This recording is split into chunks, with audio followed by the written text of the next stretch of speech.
Namo Buddhaya. Good evening. Welcome to the Buddha Dharma TV. I am Karen Tan. We start our program with a lovely Buddhist song performed beautifully by Venerable Bhikkhuni Heng Ying. This song was composed in partnership with our program's partner, BGF. Let's welcome Venerable Heng Ying from the United States of America.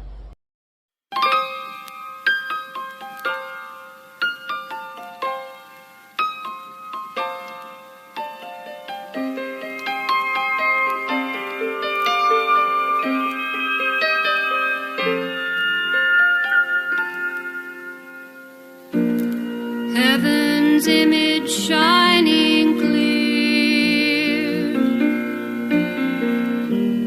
now on earth its shape appears. Thunder, lightning, clouds on high, sun and moon move through the sky.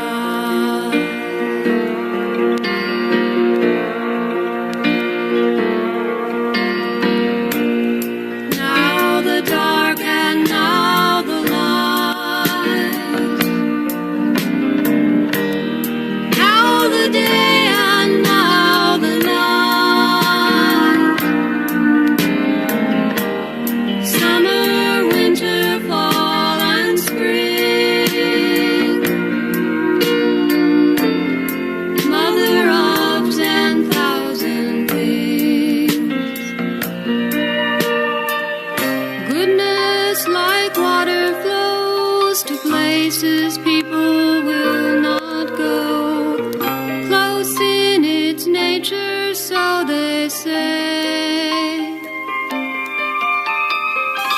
Wise seed, call it wisdom, kind seed, call it kindness. People do not know of it, but use it every day.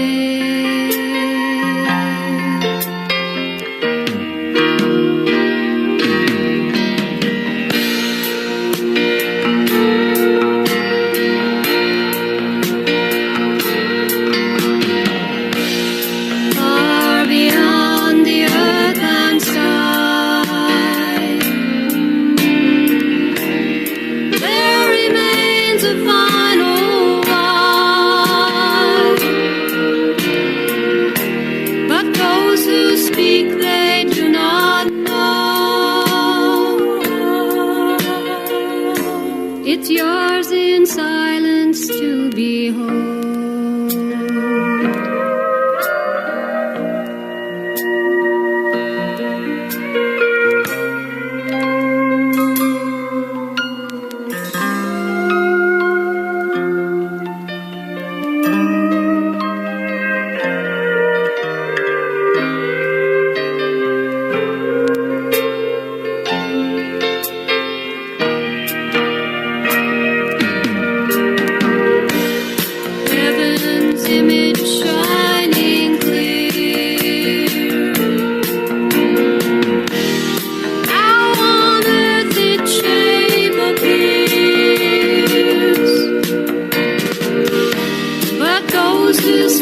They do not know.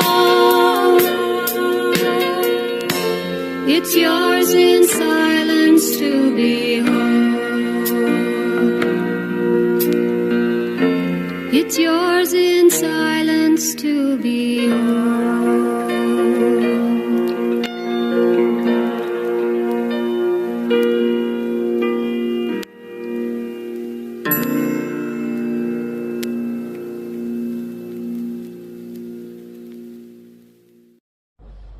Venerable Sawati Dhammika Mahathero is a well-known Buddhist writer from Australia.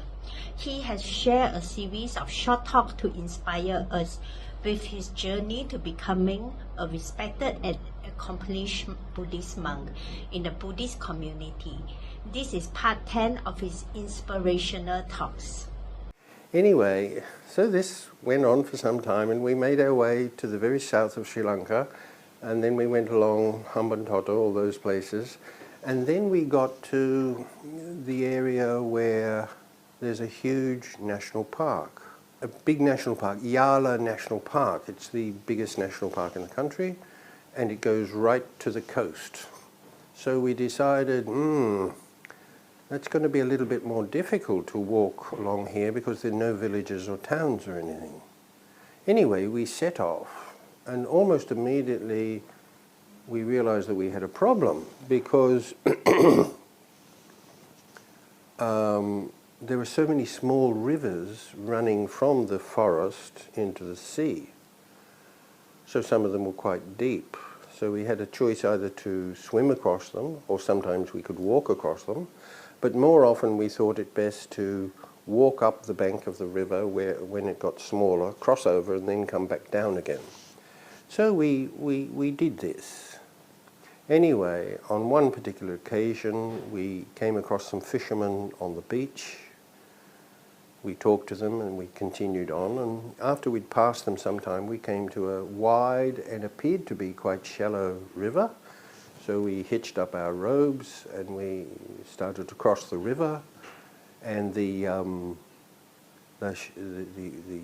fishermen started shouting and trying to attract our attention, and we couldn't understand what the problem was. Anyway, we kept on walking and they got even more animated. And one of the men was shouting out, "Kimbula, Kimbula, Kimbula." And I knew enough Sinhala at that time to know what that meant. It meant crocodiles. So we got ourselves out of that water really very, very quickly. And as a consequence of this, we realized we are not going to be able to walk all the way along, because we would have had to cross many such rivers, and many of them had crocodiles in them. So reluctantly we decided to abandon our plan to walk around Sri Lanka, and then bit by bit we returned to Kandy. I visited lots of other places, particularly the Aranyas where forest monks lived. I became familiar with their lives and their practices. Sometimes I stayed with them for weeks. And this inspired me to continue doing my meditation. And as I mentioned earlier, I started by doing a meditation taught to me by a Burmese teacher. And then, although I didn't mention it before, when I was in India, before I'd become a monk, I had done a course with Goenka, one of the first courses that Goenka had done in India. And so his 10-day meditation course inspired me so much that I ceased doing the Burmese meditation I had been doing and started doing his meditation. And I found that that he was a very inspiring teacher. He was quite young in those days. And it was very clearly defined what needs to be done. The results that you should get were very clearly defined. And in that sense, it was a very well presented practice. And so I continued to do that. But then when I met Godwin Samaratna, he had a very different approach to meditation. A very, what I would call a very experiential and a very unstructured technique. So it seemed to me that most meditation practices are very structured. You do this on day one, you do this, and then you sit in this way, and you've got to do that way, and then you put your hands in this way, and it's very, very structured. And for a beginner, that can be very helpful. But later on, I think, first of all, everybody who starts meditating is different. And the reality is that different people respond better to different approaches. And so I think that people like Ajahn Chah, whose approach was very unstructured also, I think probably after preliminary, getting into the spirit of meditation, then it's time to perhaps do a technique that is less structured. And this is what Godwin taught. And so I started basically learning, listening to his ideas and adopting his practices. And basically his practice was just simple mindfulness. You don't necessarily have to sit for a particular time, nor in a particular posture. And as much as possible, you try to be mindful, not just when you're sitting in meditation, but when you're doing other things as well. So, for example, he always used to be very quiet when he ate. So he would, basically, he was eating mindfully, he was observing mindful eating. And watching him and being with him over a period of time, I came to feel that he was somebody whose meditation had transformed them a great deal in a most admirable way. And so I started basically doing his meditation, and that consisted of mindful breathing, mindfully going about your daily life, seeing your inner life and gently modifying those things that make you unhappy and enhancing and encouraging those states of mind that make you happy. And the other thing he emphasized a great deal was loving kindness meditation. And his way of teaching it was particularly attractive because it was very clear, even on first meeting him, that he was a very, very gentle, kindly person. So that made what he was saying much more authentic, as it were. So I started doing his meditation, and in fact I've sort of basically continued that ever since. So this was the other thing that I did. On one hand, in Sri Lanka, I set out to explore the country and get to know its culture and its history and what have you, which I found very rewarding. And on the other hand, I started to spend a great deal of time or giving a great deal of emphasis on meditation. Getting to know meditation better, going deeper into it, and spending more time meditating. These were the two things I took with me when I eventually left Sri Lanka after about 20 years. There is great interest among people to study the history of early Buddhism. As a result, we are sharing a series of talks on this subject by the highly respected expert Venerable Ajahn Punadamo Mahathera. Today we are honored to have Venerable Ajahn Punadamo here to present the third part of his talk, entitled Early Buddhist History and Burmese Buddhism. Namo tassa bhagavato arahato sama sambuddhassa. Namo tassa bhagavato arahato sama sambuddhassa. Namo tassa bhagavato arahato sama sambuddhassa. So in the previous series, we talked about the formation of Theravada Buddhism through the various schools in India and the establishment of Sri Lanka as the home country of Theravada Buddhism, and in particular the Mahavihara Monastery, which became the seat of orthodoxy in Theravada Buddhism, and really the origin of all the Theravada bhikkhus in the world could probably almost certainly trace their ordination through the Mahavihara. And in this presentation, I want to talk about another very important Theravada country, Burma, and the development of Buddhism in Burma over the centuries. To begin with, I'd like to just clarify a point of terminology. The official name of Burma is now Myanmar, and I'm going to basically just use Burma because it's easier, and it's kind of the established traditional name. The name Myanmar was decided upon by one of the recent military governments, and the ostensible reason is it's more inclusive of the other ethnic groups in Burma. But this doesn't seem to really make sense because the word Myanmar is actually a literary or poetic name for the Burman people. So it doesn't seem to make sense. It's just changing one name for the same group for another. Burma is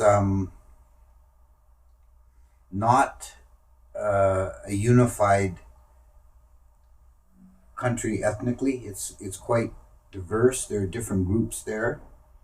Historically, there's been 4 groups that are of some importance. There's many other smaller groups. There's the Burman people themselves, who came to be the dominant ethnic group within that region. But there's also the Mons, who are people that no longer have an independent country, but they still exist as an ethnic group in parts of Burma and Thailand. But at one time they had a very flourishing civilization and were probably the more in the early times they were probably the more sophisticated and advanced culture in Burma through the influence of Indian traders. They were mostly like in the southeast of the country. There's the Shan people in the northeast, who are somewhat related to the Thais. They're part of the same migration of peoples that were driven south by the Han expansion, previously living in what's now southwest China. And finally, there's the Pyu people, Pyu. This is a group that no longer exists as an independent group. They were merged in with the Burmans, but they had one of the earliest civilizations in the upper Irrawaddy Valley. So this is just the barest outline of a background to make sense of the complicated history behind Burma. When we turn to Burmese Buddhism, which is the real theme of this talk, the earliest events are the legendary visits of the Buddha to Burma. Now these can be doubted that they actually historically occurred, but they're an important part of Burmese legendary history that the Buddha went twice to Burma. The first one involved the monk Puna, who incidentally I was originally named after. That was my name when I was a novice, was just Puna, and I think I was named after this character. He was from Burma, and a place called Suparanta, and he went to India and studied with the Buddha, and then asked to return to his home country and spread the Dhamma there. And the Buddha first tried to discourage him and said the people of Suparanta are wild and fierce and rough. You don't want to go back there. And he said, "No, I'm not afraid. Let me go." And so the Buddha let him go.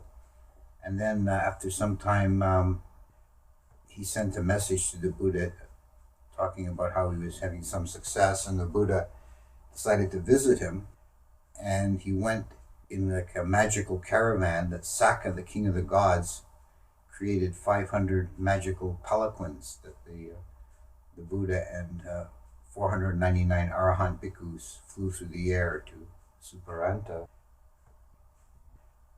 And after he had visited with Puna and preached to the people there, on his return journey, he visited a Naga king Namada, also in Burma, and during this visit with the Nagas, he left in the stone 2 footprints that are still apparently visible and are a place of pilgrimage in Burma.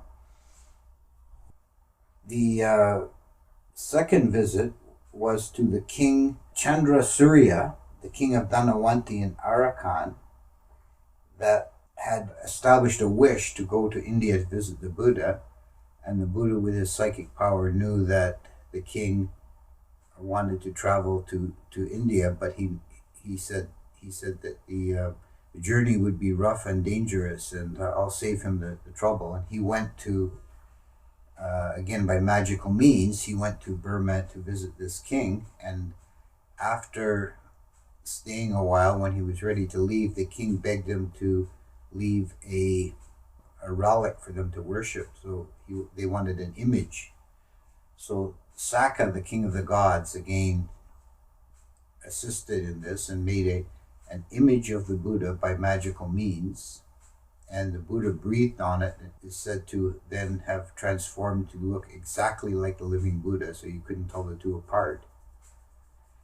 And it's called the Mahamuni image, and that image still exists in Burma, although it's been covered by quite a bit of gold foil, so that it's a bit obscured. And it's a place of reverence and great worship, and it's still one of the important pilgrimage sites in Burma. It was originally in Arakan, but in 1784, King Bodapaya conquered Arakan and transported the image to Mandalay. This is part of the centralization of the Burman state. And this was something we see a lot in the history of Southeast Asia, that when kings conquer another kingdom, they'll take the most holy relics and statues and bring them back to their capital. That's the case of the Emerald Buddha in Thailand. It was similarly moved from Laos. There's another incident that actually probably has some historical basis. In the Pali Canon, there's the story of the Buddha after he was enlightened under the Bodhi tree. The first people he met were 2 merchants, Tapusa and Balika, and they became his first disciples, and he gave them the 2 refuges. It's only 2 because the Sangha did not yet exist at that time. And they begged him for a relic, and he gave them some hairs from his head. And these merchants are said to be from Burma. They traveled back to Burma and enshrined the hair in a stupa, which is another pilgrimage place in Burma, is the Shwedagon Pagoda.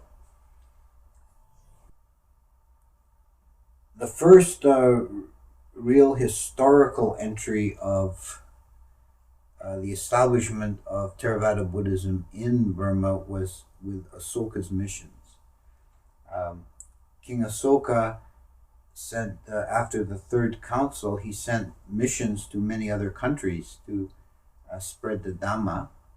And one of these countries that's listed is Suwana Bhumi, which means the Golden Land, and that's thought to be somewhere on the Burmese coast.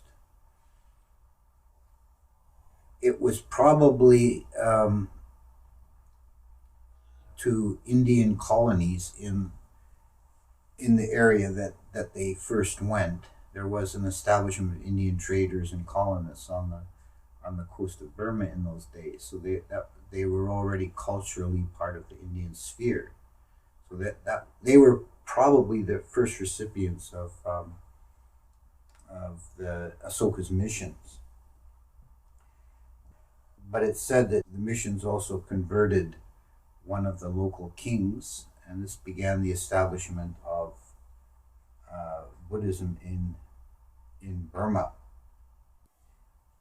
In the another famous visit to Burma was in the 5th century AD. Buddhaghosa the great commentator, traveled to Burma. Some Burmese accounts claim that he was originally born in Burma, although this seems unlikely. His biography in the Sinhalese version has him coming from northern India, and he certainly seems in his writings to be more part of the Indian cultural sphere than Southeast Asian. But in any case, it's said that he visited Burma, and there's one kind of charming story about his visit, that when he first landed, a mole crawled out of the earth and felt reverence towards this holy man and offered some straw. And because of this act of merit, this mole in a future time became born as one of the great kings of Burma. So Buddhism was established in Burma from this early time, from Asoka's time, which was 220 something BC. And it spread slowly. The Pyu people in the north became very devout Buddhists, at least by the 4th century. In fact, the oldest known surviving Buddhist scriptures, physical scriptures that we have, are from the Pyu region of Burma, inscribed on gold plates. There's a few sections of suttas inscribed on these gold plates that have been found by archaeologists. But Buddhism was not the only religion in Burma, and this continued for a long time, that there was Hinduism and also Mahayana Buddhism, and the native animism, which centered largely around the worship of what they called nats, which were basically nagas, like serpent or dragon beings. And this was a very important part of Burmese belief for a long time, even down to the present. The Burman people came in from the north towards the end of the first millennium AD, and it seems the Burmans are related to the Tibetans. They have their language has some similarities to Tibetan, and they early on followed a form of Vajrayana Buddhism that was called Ari Buddhism, that was existent in Burma for a long time, as well into early modern period. It was a form of tantric practice, and it was often denounced by the Orthodox Theravadins as being corrupt and decadent. The monks of the Ari tradition not only drank liquor, they performed animal sacrifices, and some of their rites involved sexual acts. So they were very kind of wild, backwoods, tantric type practitioners. And they became for a time very powerful, became very rich, and they owned, at one time they owned great tracts of land and had a great deal of economic power.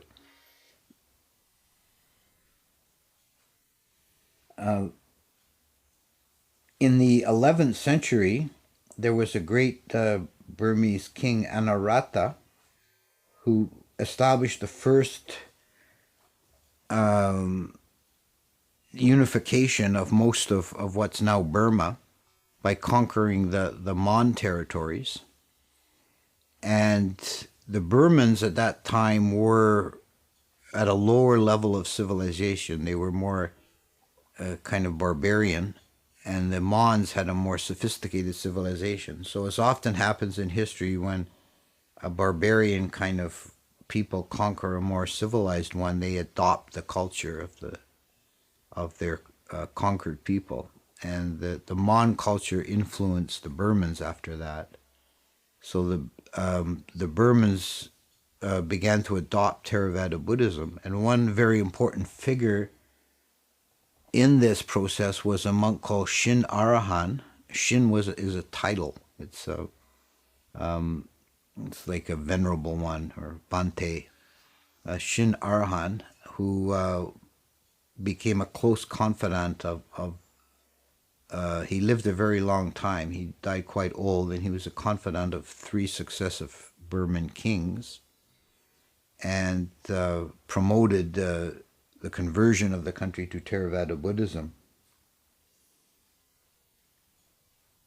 In 1070, the king sent some bhikkhus to Sri Lanka to reestablish the proper ordination there. This was one of several cross-cultural exchanges between Burma and Sri Lanka, which became very important in later times. This was after the period in Sri Lanka when the Cholas, the Hindu Cholas of South India, had conquered Sri Lanka and ruled it for 70 years, and the Sangha was somewhat persecuted and dispersed, and they were in need of reestablishing proper ordination lineage. So the monks came from Burma to do that. And this established a friendship between the two countries. And in return, the king of Sri Lanka sent scriptures back to Burma, the Tipitaka, so that the Burmese now had a complete Tipitaka.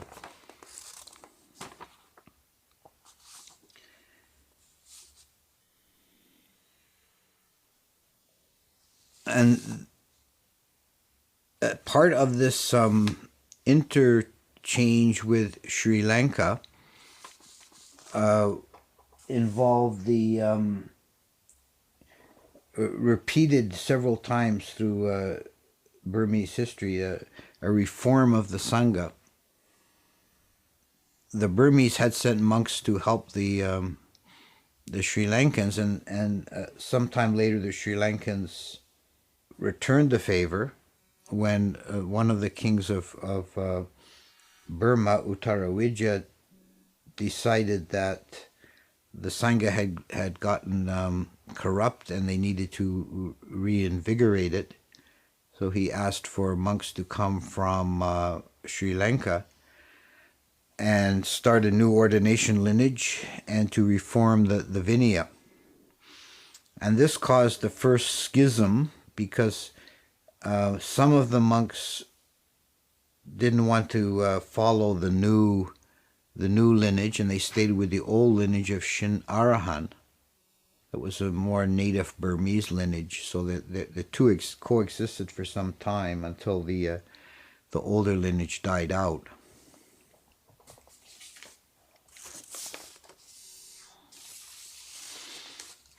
The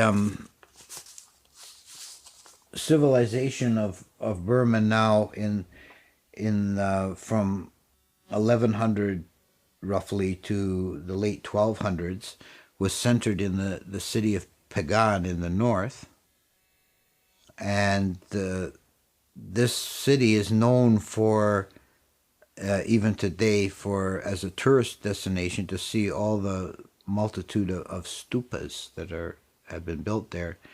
This became a great activity, a building activity of the kings to show their faith in the Buddhist religion. They would build stupas, and there's thousands of these gold-plated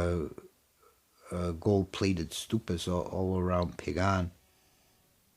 Some authorities think that this excessive building of stupas actually ruined the Pagan economy and began the decline of that civilization, that they went to such extremes with this. Pagan was also noted for the beginnings of serious Buddhist scholarship in Burma. The Burmese from this time on put a good deal of emphasis on study, and it was a highly literate culture. The estimate is that because of the excellent monastic schools, up to 50% of the population, the male population, were literate, and maybe about 10% of the female population, which is a very high number for that compared to other countries in the world at that time. And the areas of study that they took particular interest in was, first of all, polygrammar. There's a number of polygrammars and dictionaries and so on that were developed at that time.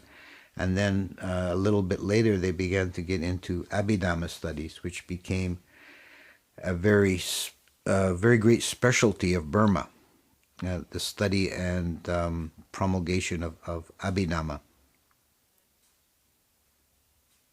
Now we move forward in time. After the fall of Pagan was in 1271, when the Mongols invaded, and the whole country was. The Mongols didn't stay, but they disrupted things enough that it finished off the Pagan dominance. And for a while, the Shan people became the dominant group in Burma for the next few centuries. One of their kings, Dhamma Zedi, shortly in 1470, he reigned from 1472 to 92, and he was a Mon ruler. He did another one of these periodic reforms of Buddhism by bringing monks over from the Mahavihara, and also besides purifying the Vinaya, he also made efforts to promote the keeping of the 5 precepts by lay people, banning animal sacrifice and alcohol. And he used a method of punishing bad bhikkhus. He didn't, because the king actually did not have authority directly to punish a bhikkhu who was living outside of the Vinaya, but he could punish their families, which is what they did. If you didn't listen to the king, then your family would suffer for it. There was one Shan king who, in the 1500s, who attempted to destroy Buddhism and persecuted the Sangha and the bhikkhus, and this was a short-lived phenomena. Sangha soon recovered, and Theravada Buddhism remained the dominant religion in the country. In the 1500s, the Burmans again came to the fore, and really have remained so ever since. They established what's called the Taungoo Empire, and again there was culturally, although politically it was dominated by the Burmans, it was culturally influenced by the Mons, and there were again more contacts with Sri Lanka and the Mahavihara, and there was a concerted effort to bring the practice in terms of the doctrine and the Vinaya and the ways of behaving in line with the standards established by the Mahavihara, which throughout this whole for many centuries was regarded as the source of orthodoxy and proper practice. It was like the center of Theravada Buddhism in the world was this Mahavihara in Sri Lanka. At this time, the practice of animal sacrifice was finally wiped out. This was something that had been going on all the time, more or less behind the scenes. Even though the country was officially Buddhist, there was a lot of still pre-Buddhist influences, and the Ari bhikkhus were still around, although they were now fading, and that the end of the Ari or Vajrayana bhikkhus is dated to this period. This tantric Buddhism died out at this time. But what did survive even down to the present day are what are called Weska, which is a Burmese word that's a corruption of the Pali Wijadara, which means like magic wielder or wizard. And these are men who practice various kinds of occult spells, do astrology, and they're only very tangentially related to Buddhism. They do astrology, and their belief is that if you are a perfect adept in their system, then you'll become an immortal wizard. And they still exist in Burma today, and people go to them for astrological predictions or for curings and so on. And they may be, it's possible that this Weska movement came out of the Vajrayana Ari Buddhists, but it's not certain.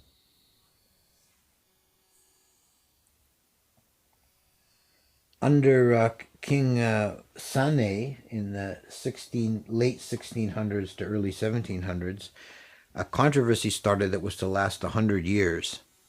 That seems like a great deal of fuss over something very small, but it really disturbed the Sangha for a long time. There was a controversy over whether it was proper to wear the robe with one shoulder bare outside the monastery. And according to the Vinaya, the bhikkhus are supposed to, while they're in the monastery, they wear the robe such that one shoulder is not covered.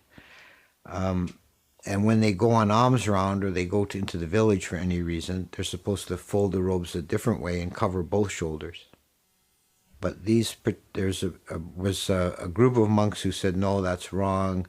We're supposed to wear the robes just the one way all the time and leave the shoulder bare.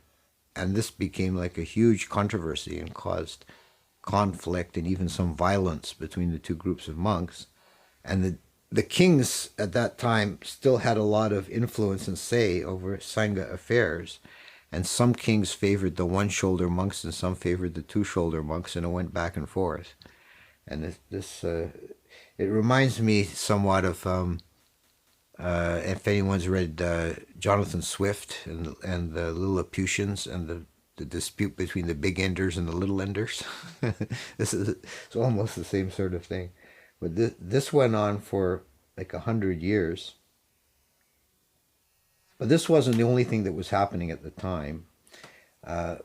There was also in the 17th century the beginning of translating Buddhist texts into Burmese language, which allowed more lay people to be able to read the scriptures, and generally only the monks would learn Pali.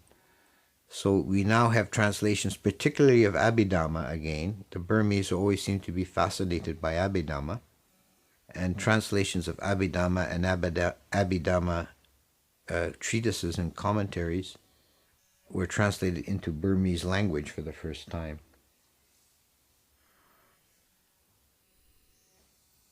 Then in the late 18th century, we have the great king Bodhipaya, who finally settled the question of the robe wearing issue by calling a great council and making his decision. Okay, from now on, this is how you do it, and it was settled it the way which is actually the way according to Vinaya, that you wear the robe with one shoulder in the monastery and two shoulders without.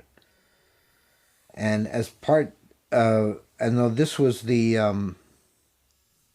kind of the first business of this council that he called, but it went beyond that. He produced or instigated what are called the Sudhamma or Good Dhamma reforms, to reform the Vinaya and keep everything in line. And he established it for the first time, an institution of a council of elders, senior bhikkhus, who would be the official guardians of orthodoxy and the governors of the Sangha in general, the Sudama Council.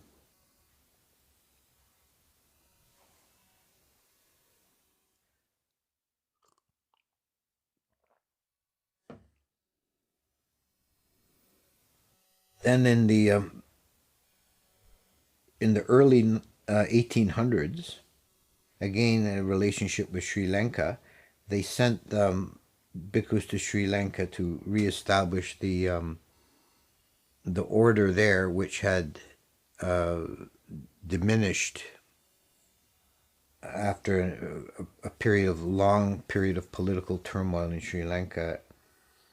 And Sri Lanka, of course, now is under British rule. And they sent monks to Sri Lanka to reestablish an order, the Amarapura Nikaya. This is something we see in all the Theravada countries, that there are several competing ordination lineages. So in Sri Lanka, the older lineage was the Siam Nikaya that was established out of Thailand. But they, at some point, under royal pressure, they imposed a rule that commoners were not allowed to ordain, only members of the noble caste, which is contrary to the Buddhist teaching. So at this time they asked to reestablish a new lineage that would be open to everyone, which is what happened. Now the British were now becoming a dominant power in the region, and they conquered Burma in stages. In the early 19th century, they conquered part of Burma in the south and west, bordering on British India. And so this created a new situation, because there was a good region, a large region of Burma that was no longer under the control of the king or the Sudama Council. And this had both positive and inadvertent, or negative and inadvertently positive effects. On the negative side, it did allow a lot of laxity, and many of the bhikkhus began to fall into lax ways and loose vinaya. But on the positive side, the presence of the Sudama, or the dominance of the Sudama Council, although it had a good intention, just the bureaucratic nature of such a council controlling everything in the Sangha did not allow for new developments or creative expression by the bhikkhus in the practice. So when the power of the Sudama Council was lessened in this way, this allowed the beginning of the Vipassana movement. That there were several bhikkhus who at this time began to promote the idea that meditation, particularly Vipassana meditation, was more important than chanting or ritual or merit making. And they began to establish these monastic centers of meditation. One of the first famous teachers in this regard was a man called Madawi, who actually began even before the period of British conquest and overlapped with it. He was the first famous teacher of Vipassana, and his system was based on contemplation of the three characteristics across the five aggregates.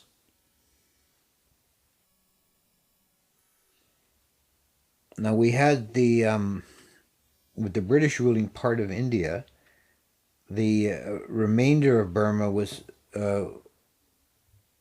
under for the last period of Burmese independence, was under the reign of King Mindon, who is remembered in Burma with great affection. He was considered, this is like the Indian summer of independent Burmese civilization. He was considered to be a great king and a very strong supporter of Theravada Buddhism. One of the actions of his reign was to hold what's called the Fifth Buddhist Council from 1868 to 1871, when he brought bhikkhus from other Buddhist countries, and they went through the whole Tipitaka to try and correct any discrepancies or errors between the recensions, because the Tipitaka by this time existed in Burmese, in Sinhalese, and Siamese alphabets, and separate traditions of copying and recension over the centuries.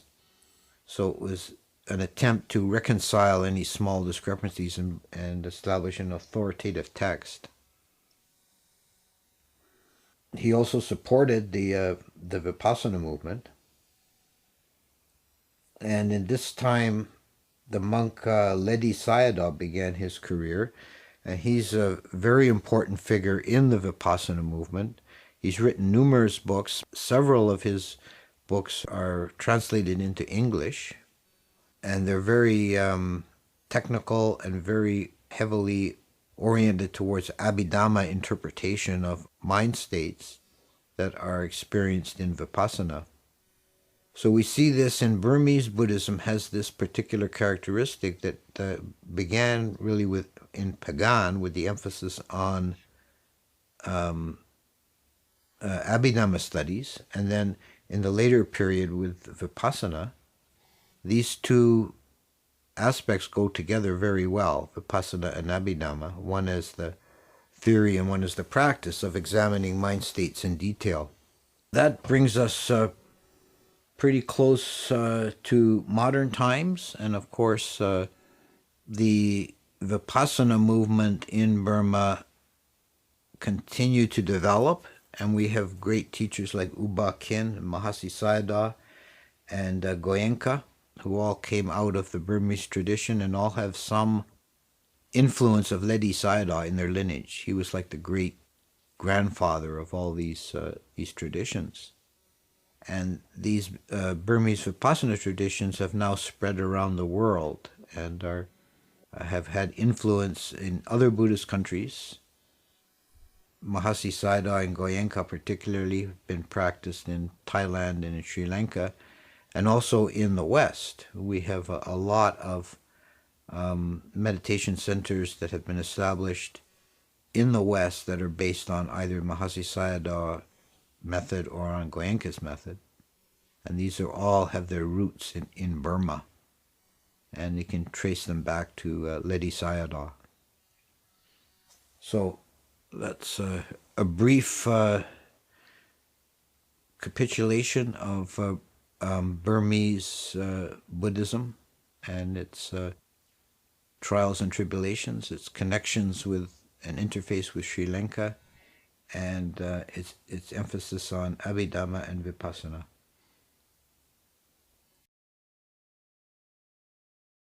The Buddhist Kalama Sutta is a fascinating teaching that encourages inquiry and critical thinking. It advises not to believe something simply because it's traditional or because an authority figure says so.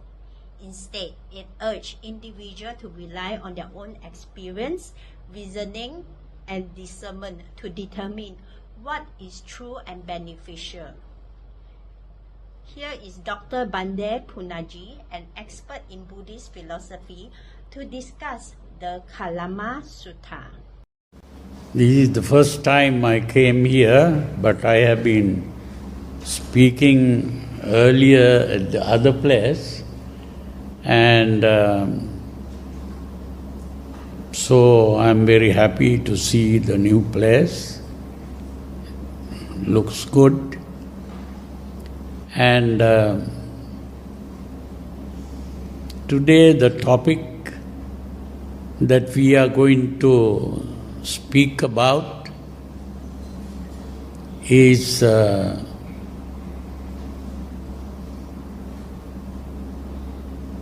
part of philosophy. When we talk about philosophy, there are different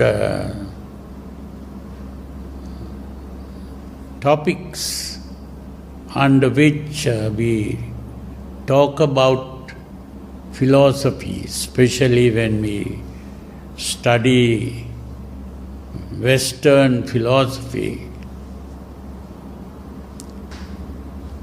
And the topic that we are talking about is what is called epistemology. There are various other topics like ethics and metaphysics and various names like that. But the kind of thing we are going to talk about today is epistemology.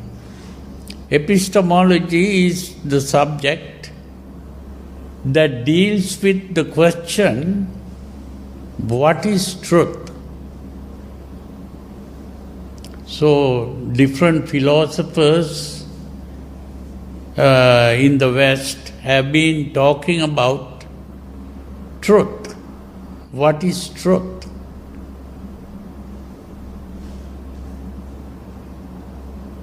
And here the Buddha, in that particular sutra called the Kalama Sutra, is talking about this same thing. What is truth? Because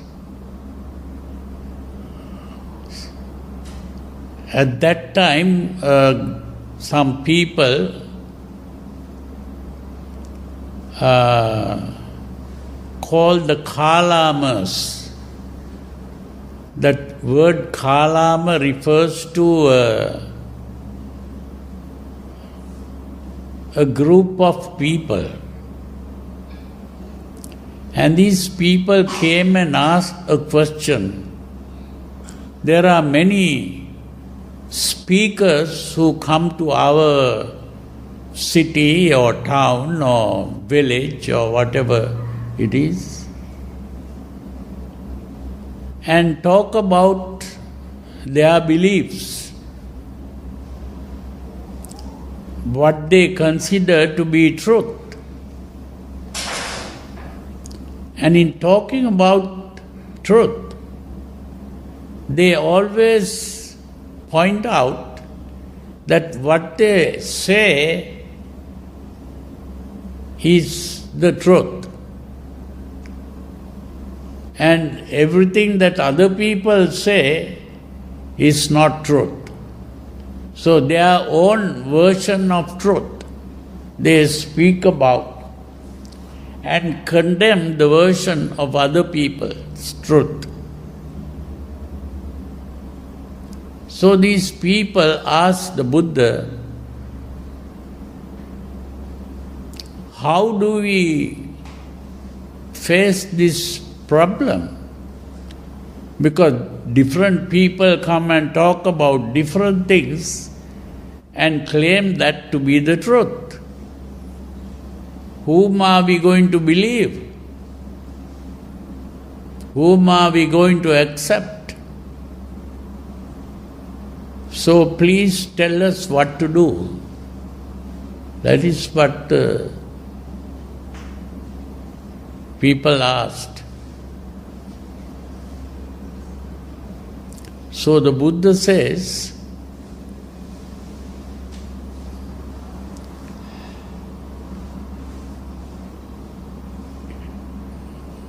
it is good to doubt. You don't believe any of these things and you are doubting them. To doubt is to ask the question, is it true or is it false? That is the meaning of doubt. And he says, it is correct to doubt about doubtful matters. That's a natural thing to doubt. I don't ask you to believe any of those things.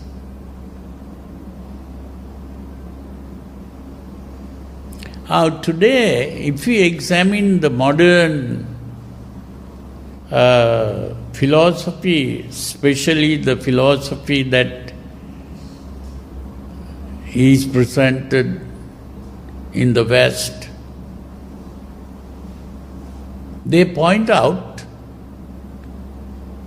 that philosophy begins with doubt. So it's very important to understand that. Because from ancient times, people really begin to live in groups.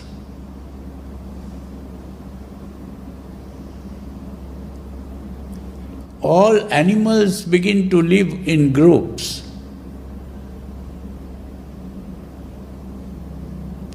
If you see birds, they are in a group. If you see monkeys, they will also be living with other monkeys.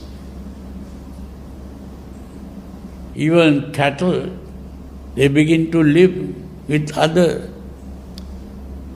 cattle.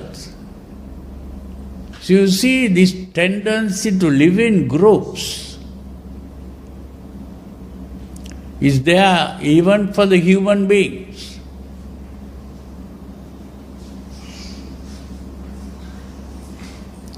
Why do people live in groups?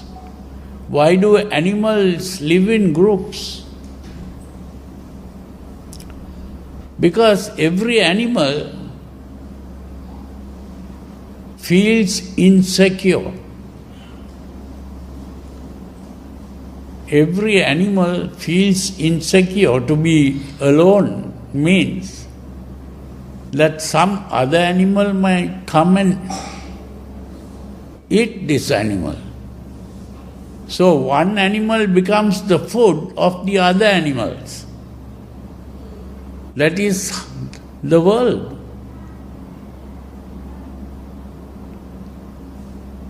So when they are in groups, at least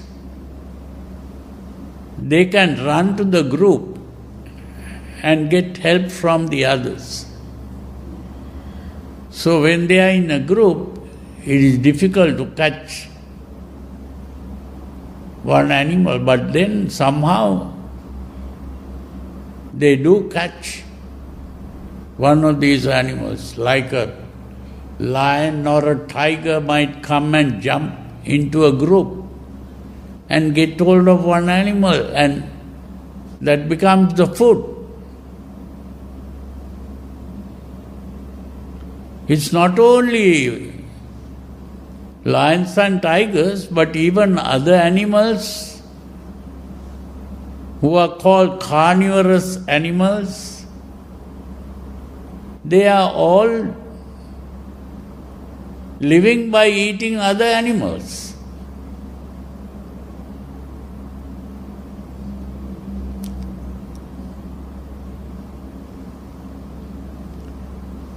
You see, even human beings are like that. Human beings also eat other animals. It's not only animals who do that.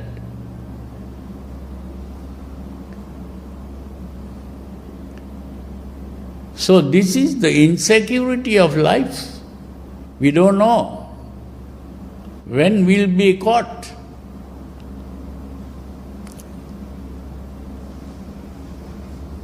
Now, human beings don't eat other human beings, but in ancient times even that kind of thing had happened. Now they don't eat other human beings, but they do a different thing. That is what is called exploitation. One human being exploits other human beings.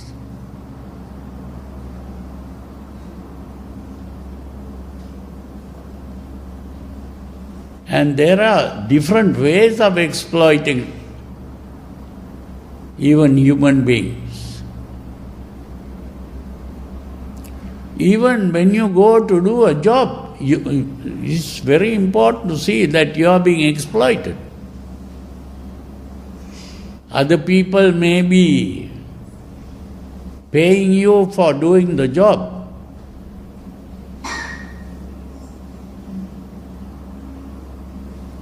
But that payment itself is a way of getting a job done by another person. We use it by what is called exchange.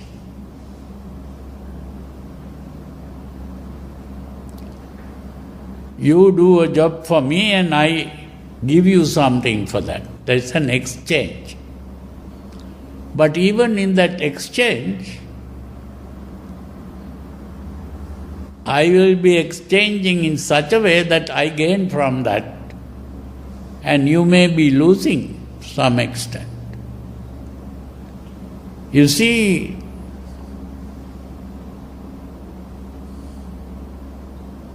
this is why some people have different salaries, depending on what you do and how you do things. But still we have what are called companies. A company is also a gathering where people get together. So what all this means is, there is a certain insecurity in life.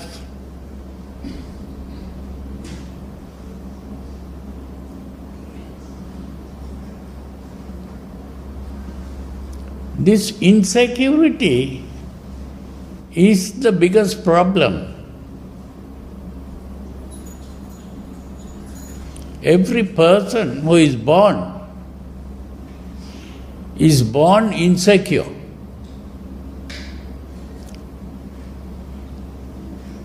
Now, when a small child is born,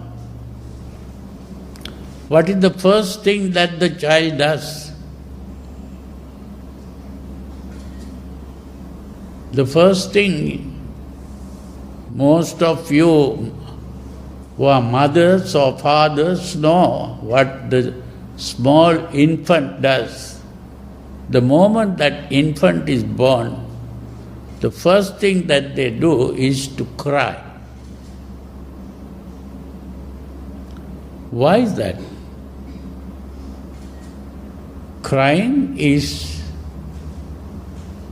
expressing the insecurity.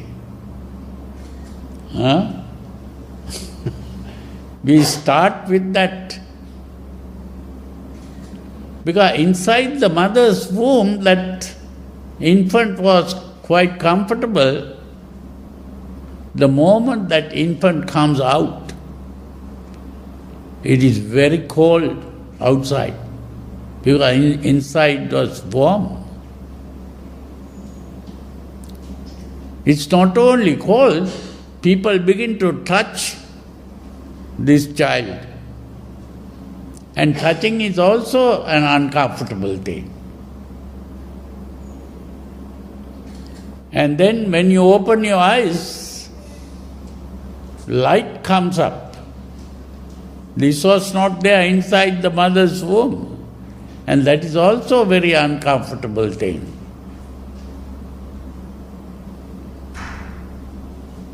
And the most important thing, inside the mother's womb, this infant didn't breathe. Now you have to start breathing. That is also a difficult thing. So, a lot of difficulty the moment you are born, the insecurity. But after some time, that child begins to get used to this, and sometimes you see the child smiling. But you see, somehow, as the child grows up, out of all the other animals, this human child or the infant remains helpless for a long period.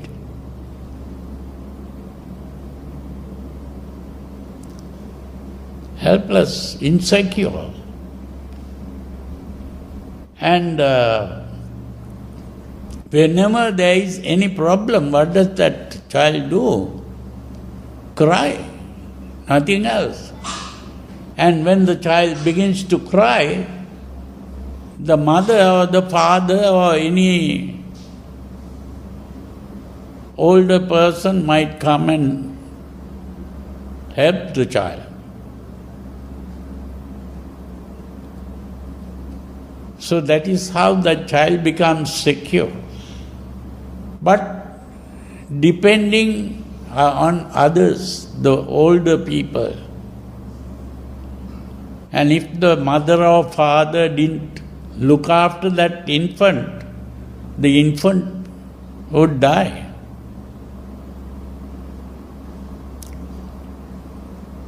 Now this child gradually begins to grow up,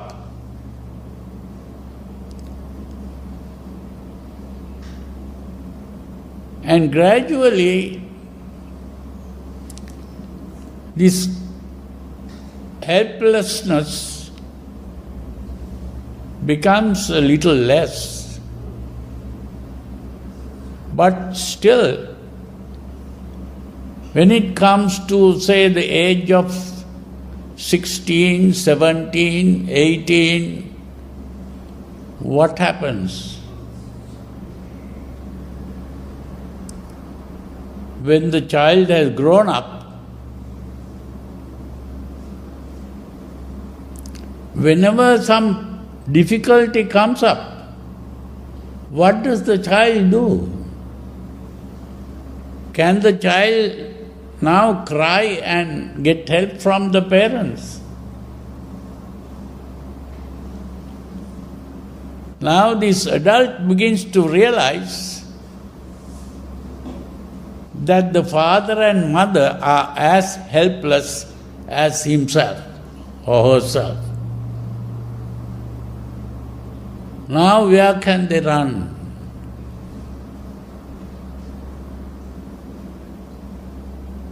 Whenever there is a problem,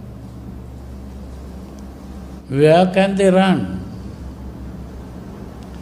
There is no place to run.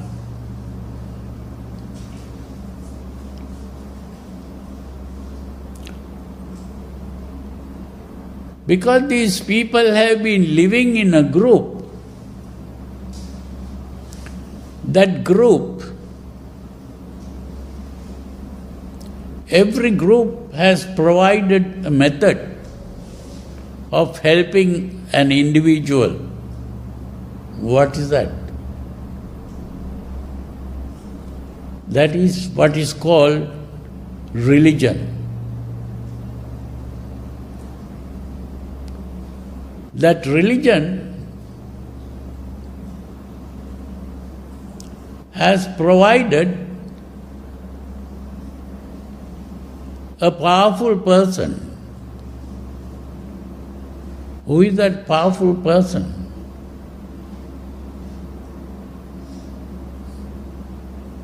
Some might call it God,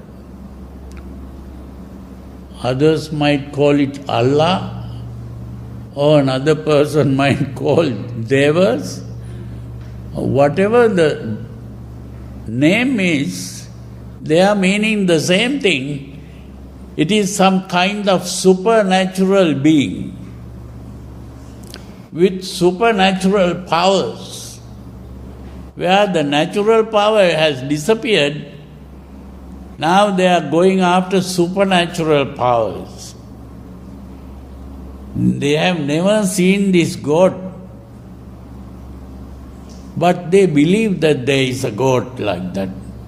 Just pray to this God and the God will help you.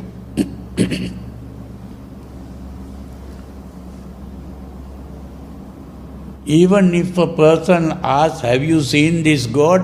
I have not seen, but God is there. That belief itself is providing the feeling of security. This is why even with all the advancement of modern science, people have not given up the idea of believing in supernatural beings, either in the form of gods or in the form of devils.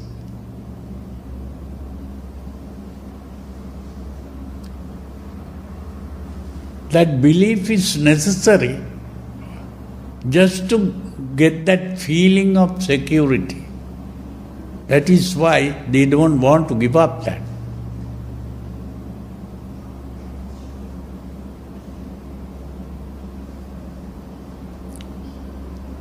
You see, this is why some psychologists like Sigmund Freud pointed out that religion is a collective neurosis. It is a kind of mental sickness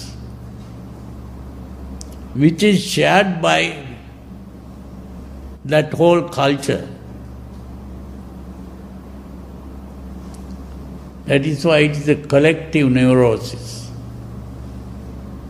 Karl Marx called it the opium of the masses, because opium is also something that people take, like alcohol, to forget about the problem completely. This is what is called an escape. Running away from the problem into a dream world.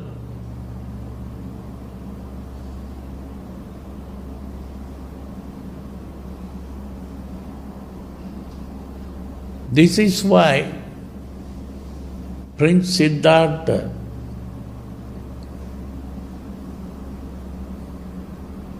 he saw an old man, he saw a sick person, then he saw a dead corpse.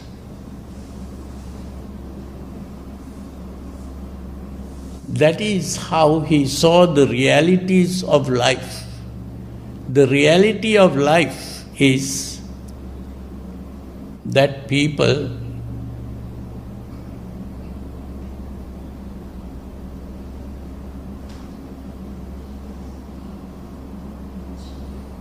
have to face this reality that every person who is born begins to grow old, fall sick and die. This is the reality of life. And because we are not willing to accept that reality,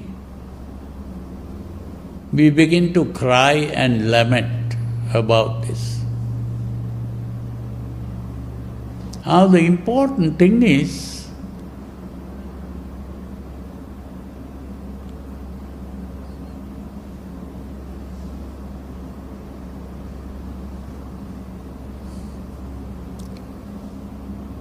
we ask the question, is this true or is it false? And so this is why people try to find out the meaning of life.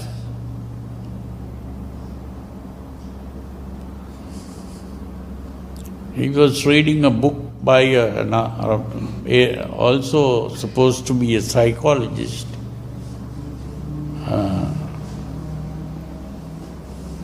He's writing about the meaning of life. So, but every meaning is some kind of way of thinking. So the question arises, what is the truth? And so, today we are mainly talking about truth. And to understand the truth,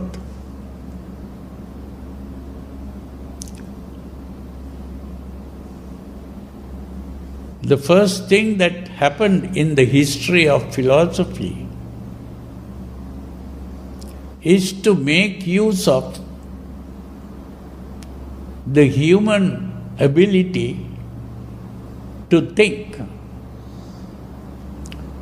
Thinking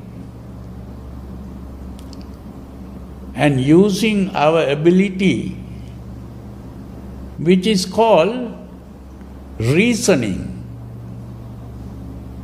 What is it that we call reasoning?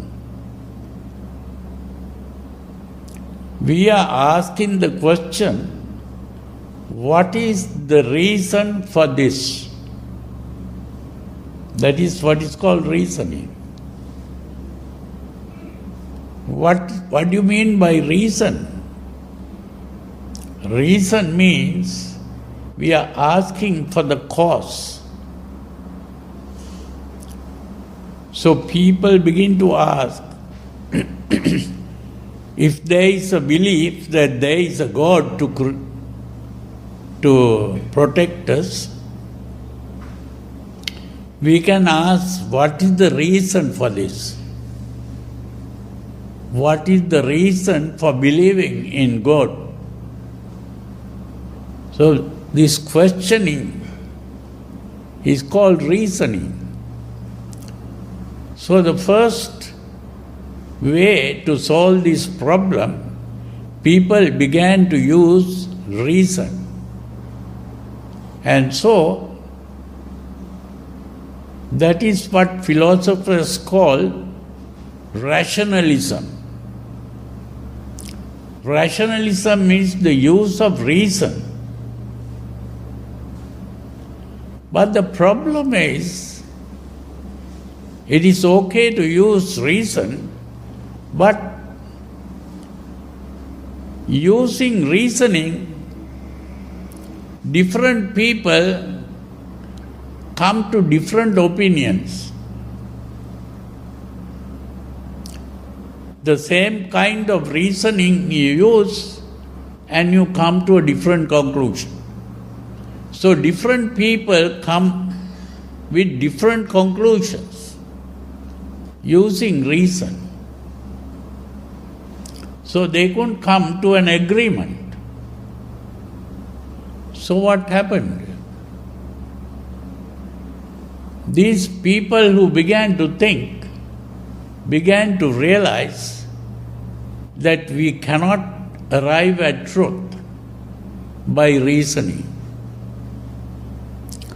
So one philosopher said,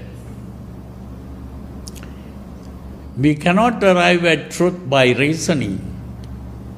The only thing that we can call truth is what we can see with our eyes, or hear with our ears, or smell with our nose, or taste with our tongue, or touch with our body. So we have 5 senses: the eyes, the ears, the nose, the tongue and the body. So whatever we perceive through the senses,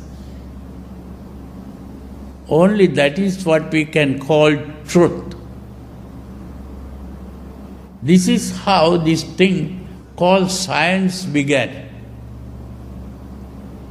Science is based on this. Just by using reasoning, if you come to a point,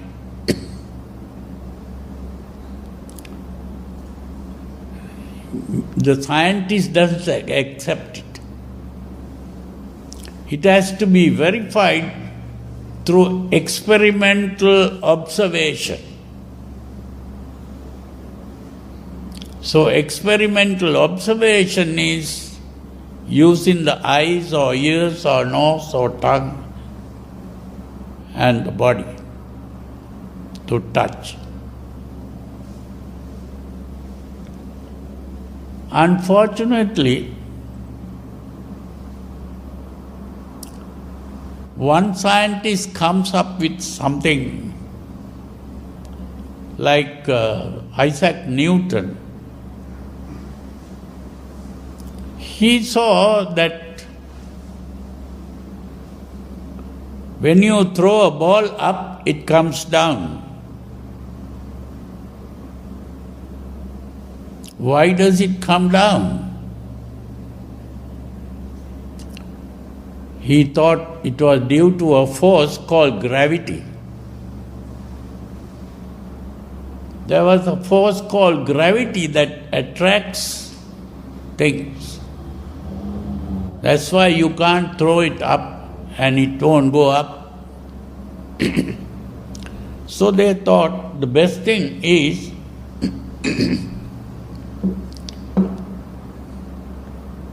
to understand that there is a force called gravity.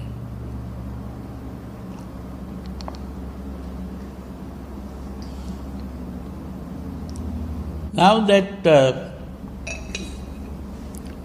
remained accepted by the other scientists for some time, and then came another scientist that we have heard of, called Einstein. He pointed out there is no such thing as gravity. And he brought forward the theory called the theory of relativity. There is no gravity. So that means even through experimental observation, you cannot arrive at the truth. So then people thought, in that case, what we experience through the senses is not the truth. The real truth is outside sensory experience. There must be something outside. So this philosopher called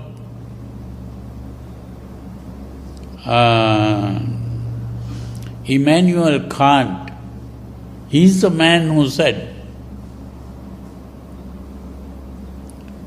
there is no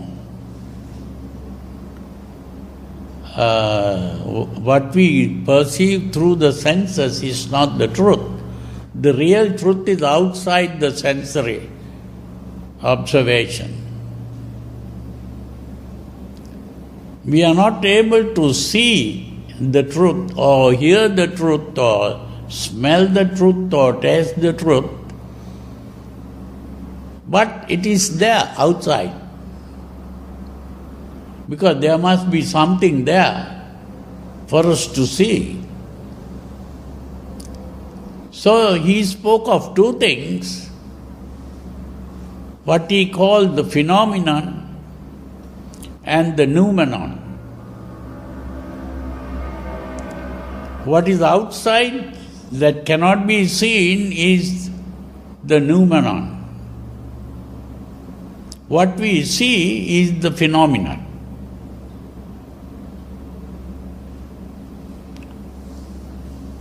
So people began to say the real truth is outside. And that truth was called the transcendental truth. The truth which is beyond experience. The transcendental truth.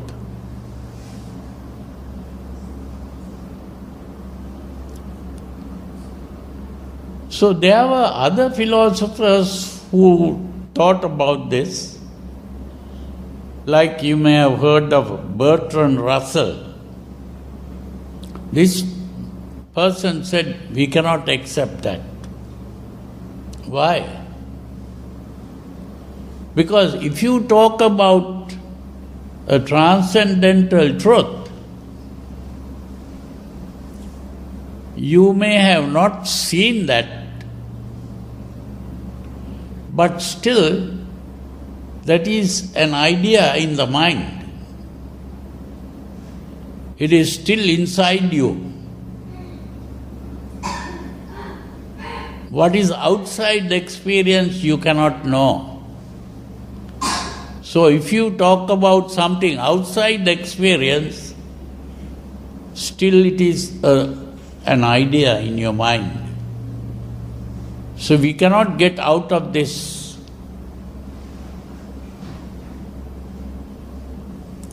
So whatever we talk about is within our experience. It is not outside. So he began to say that whatever we call truth is an idea. And not only that, it is expressed in a language. And if it is expressed in a language, it is a statement. And a statement comes in the form of a sentence. So, we can only talk about sentences, and we can analyze sentences to find out whether the sentence is a meaningful sentence or a meaningless sentence. If we talk about something that we have never seen or heard or smelt or tasted or touched, it is a meaningless statement. If we talk about something that we have seen or heard, then it is a meaningful statement.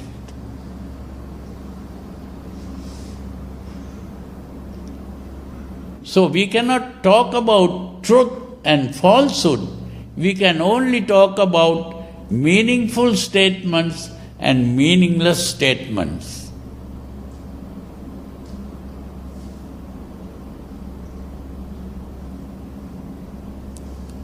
These are called the linguistic philosophers because they are talking about language.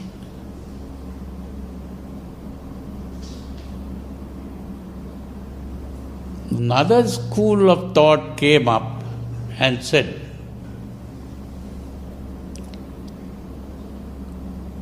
all these philosophers are talking nonsense because they are trying to go after truth. There is no such thing as truth.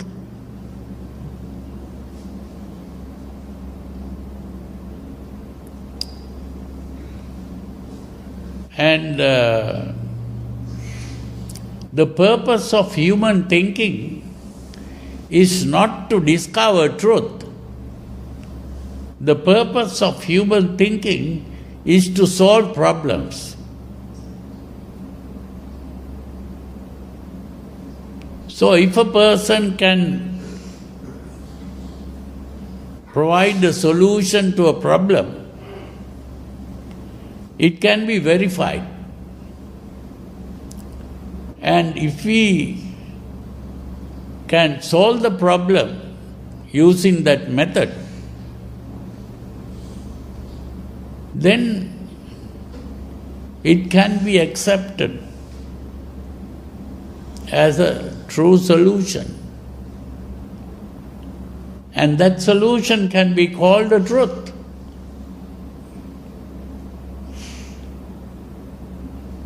Because it solves the problem. So it can be tested to find out whether it solves the problem. Now, if it solves the problem, it can be called truth. But the solution of the problem is also something that is good. Therefore, truth and goodness is the same thing. Truth is the same thing as good. So you see,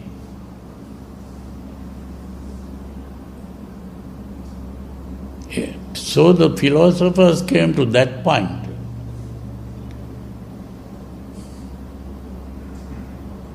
Then another school of philosophy came up and said,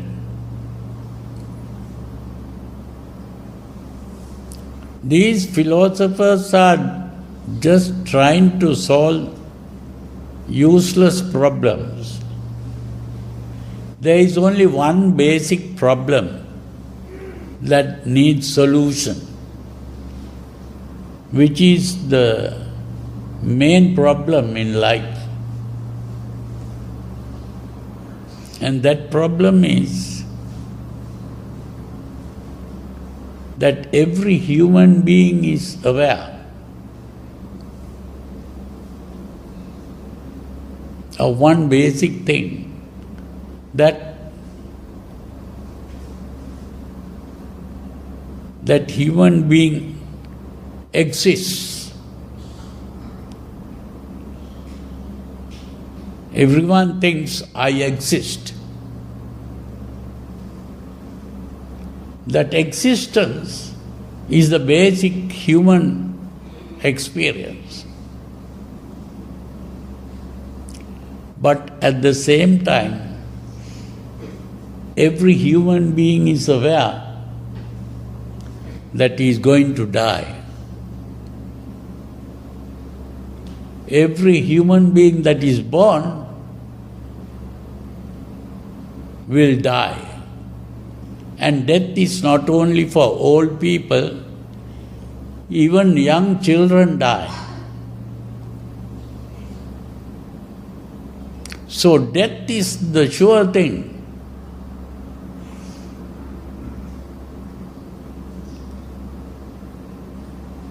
And that death, no one likes to die. When a child is born, people are happy. But when a person dies, they begin to cry and lament.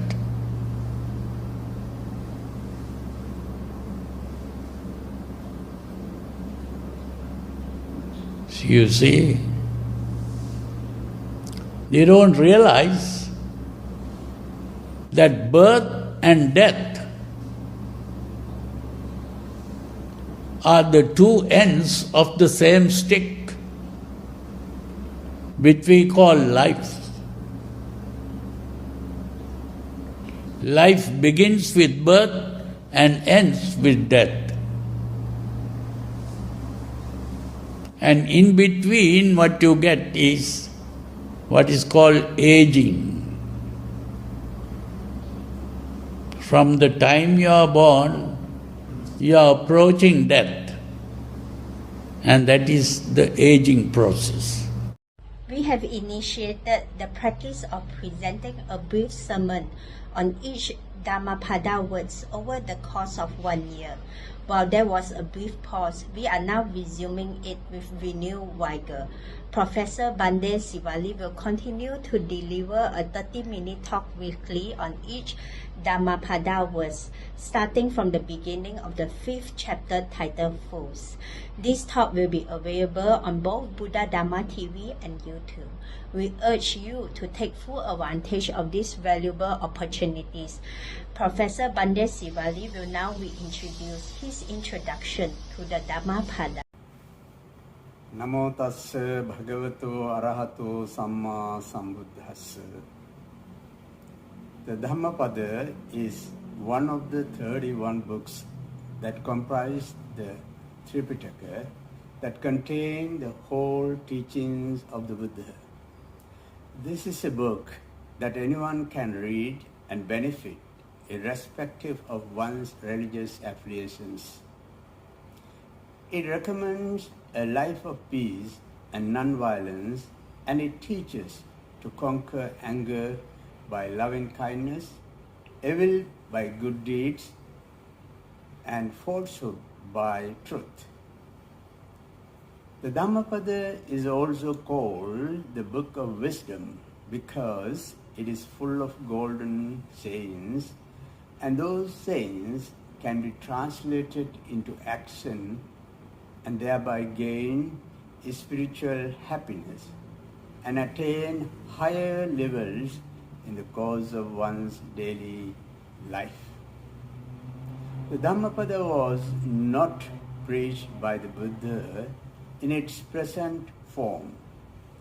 It is a collection of poetic utterances of the Buddha, which he expounded on different occasions.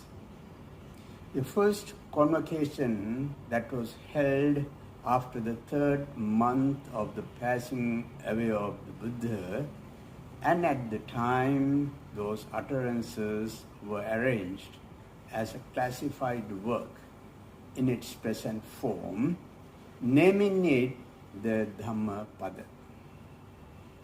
Here, Dhammapada can be translated as Dhamma, or teachings of the Buddha, or sayings of the Buddha.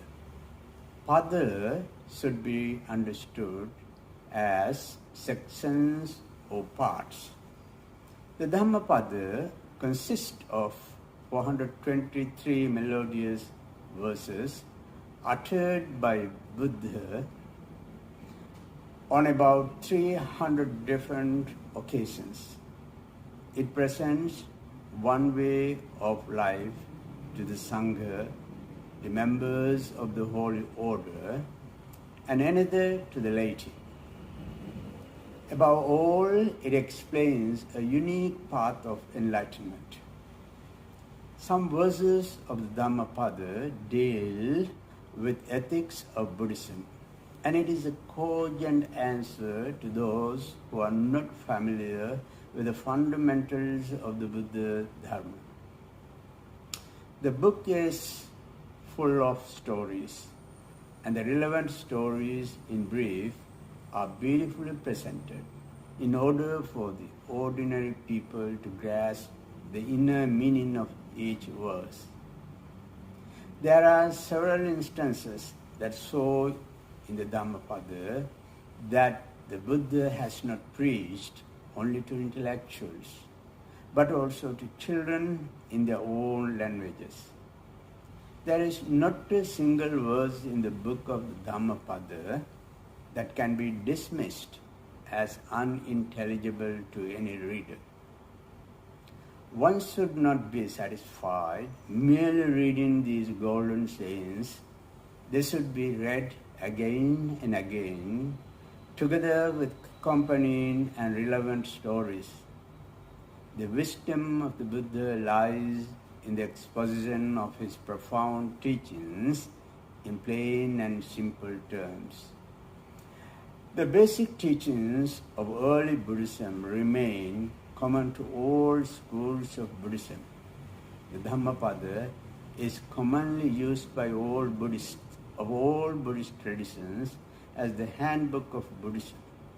It is indeed an indispensable guide to deathlessness. What the Bible is for Christians, the Bhagavad Gita for Hindus, the Quran for Muslims, and the Torah for Jews, is what the Dhammapada for Buddhists. For those who are not familiar with the basic teachings of the Buddhism, in the weeks to come, we will offer a series of 30 minutes, verse by verse, teachings on the Dhammapada, a concise presentation of the words of the Buddha. Thank you.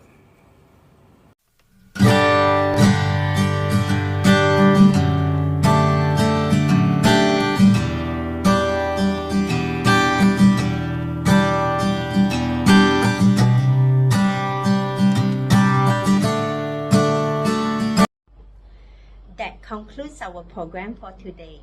If you have any concerns or questions, please feel free to contact us at info@buddhadharmatv.com.